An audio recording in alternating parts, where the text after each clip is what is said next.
Hello friends, welcome to my YouTube channel. जैसे कि आपको पता है, हम लोगों ने सीडीपी की सीरीज़ स्टार्ट की हुई है, जो कि इस एचटेट सीटेट एग्ज़ाम्स के लिए है। बट वो सारे ही एग्ज़ाम्स के लिए इक्वली इम्पॉर्टेंट है। जितने भी टीचिंग एग्ज़ाम्स में सीडीपी पूछी जाती है, हम लोग सारे टॉपिक्स को कवर करने वाले हैं। सो इस सीरीज़ में हमारा आज का टॉपिक है Erik Erikson's psycho social development theory.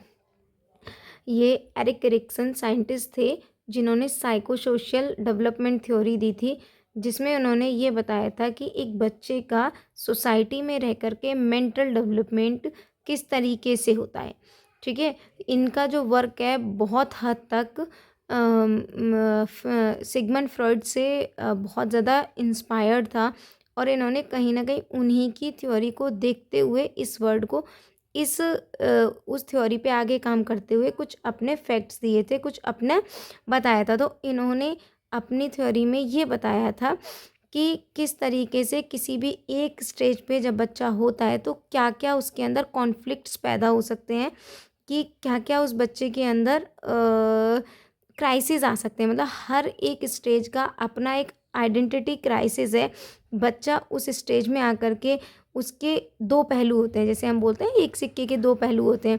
उसी तरीके से कि अगर उस स्टेज में जिस चीज़ की बच्चे को ज़रूरत है, अगर वो चीज़ मिल जाती है और उसकी नीड फुलफ़िल हो जाती है, ठीक है, नहीं तो फिर उसके अपोजिट बच्चे के अंदर एक हीन भावना पैदा हो जाती है।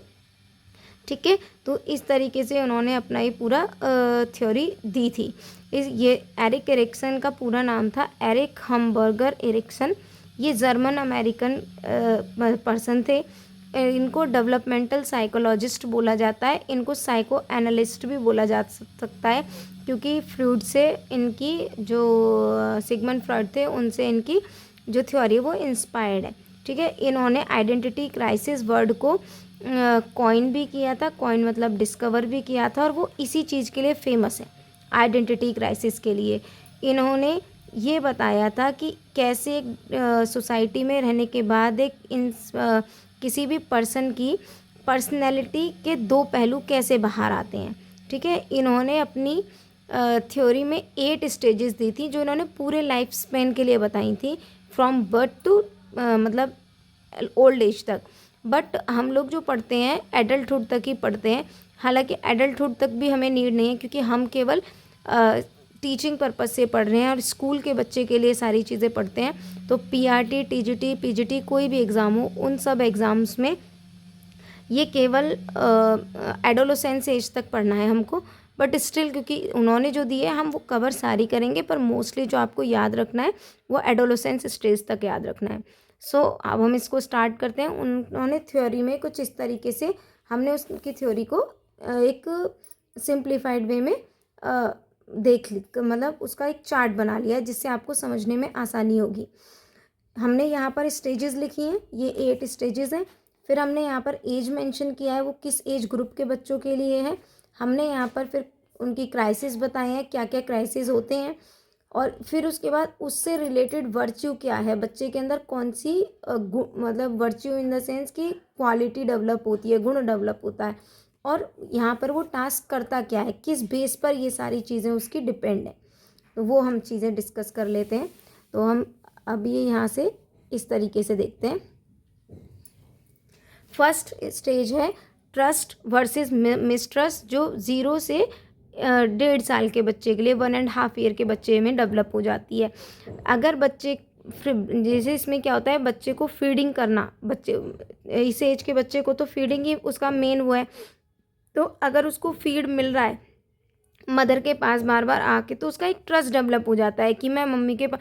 और स्टार्टिंग स्टेज में बच्चे का एक ही मोटिव रहता है मदर के पास आने का, फीड, क्योंकि उसको माँ के सीने से लग के अच्छा लगता है, और वही उसका एक पर्पज़ है सीने से लगे रहने का, फीड करना। ऐसा नहीं है वो पूरे दिन भूखा रहता है, बट क्योंकि उसको वहाँ लगे रहना, मदर की वार्मथ लेना अच्छा लगता है, और उसका वही फीडिंग ही उसे पता है कि मैं जब तक फीड पे रहता हूँ तब तक मदर मुझे अपने पास रखती है। तो वो वही उसके अंदर एक डेवलप कर रहा है होप। और अगर उसको मदर बार बार बार बार अलग कर देती है या उसको नहीं रखती है, तो वहाँ से फिर उसके अंदर मिसट्रस्ट पैदा हो जाता है। देन सेकंड स्टेज आती है 1.5 ईयर से लेकर के 3 ईयर के बच्चे के अंदर, जो कि ऑटोनॉमी वर्सेस सेम की स्टेज है, जहाँ पर टॉयलेट ट्रेनिंग दी जाती है बच्चे को। जैसे हम बच्चे को इस एज में आकर के बच्चे को टॉयलेट ट्रेन के लिए स्टार्ट करते हैं। हम बच्चे को बार बार बोल रहे हैं, और एक दो बार होता भी है, एक दो बार नहीं, कई टाइम्स ऐसा होता है जब हम बच्चे को फर्स्ट मतलब स्टार्टिंग में टॉयलेट ट्रेनिंग कराना स्टार्ट करते हैं, तो क्या होता है, अगर हम दिन में बच्चे को बार बार बता भी रहे हैं तो ऐसा होता है 40-50% टाइम बच्चे का पैंट गीला हो जाता है। तो उसमें क्या होता है कि अगर आप बच्चे को डांट दोगे तो बच्चे के अंदर शेम की भावना डेवलप हो जाएगी, हीन की भावना डेवलप हो जाएगी, और वो उसको लगेगा कि ये काम तो मैं खुद से कर ही नहीं सकता। मतलब टॉयलेट ट्रेनिंग के अलावा भी अगर हम उसे कोई काम करने से बार बार रोक टोक रहे हैं, डांट रहे हैं, तो उसके अंदर क्या है, शेम की क्वालिटी डेवलप हो जाएगी, शेम का बिहेवियर उसके अंदर आ जाएगा, और उसके अंदर किसी भी काम को करने की विल फिर ख़त्म हो जाएगी। विल ही नहीं, अगर आप उसको प्रेज़ करोगे, जैसे उसने कोई भी काम स्टार्टिंग में ठीक किया, आप उसको प्रेज़ करोगे तो उसके अंदर विल डेवलप होगी, वो उस काम को दोबारा से करने की कोशिश करेगा। और आप वहीं पे उसे डांटोगे तो उससे क्या होगा, फिर उसके अंदर वो विल ख़त्म हो जाएगी। थर्ड स्टेज आती है 3 ईयर से 5 ईयर के बच्चे के लिए, जिसमें बच्चा इनिशिएटिव वर्सेस गिल्ट की होती है। ठीक है, इसमें क्या है, बच्चा एक्सप्लोर कर रहा है, एक्सप्लोर करना मतलब खुद से करना सीख रहा है।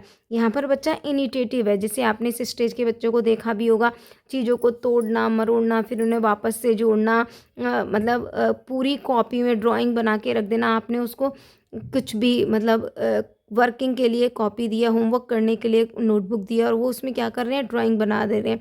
तो अगर इस स्टेज पे आप बच्चे को डांटोगे और उसकी इन सारी क्रिएटिविटी को बाहर नहीं आने दोगे, उसे एक्सप्लोर नहीं करने दोगे, तो उसके अंदर गिल्ट की भावना आ जाएगी।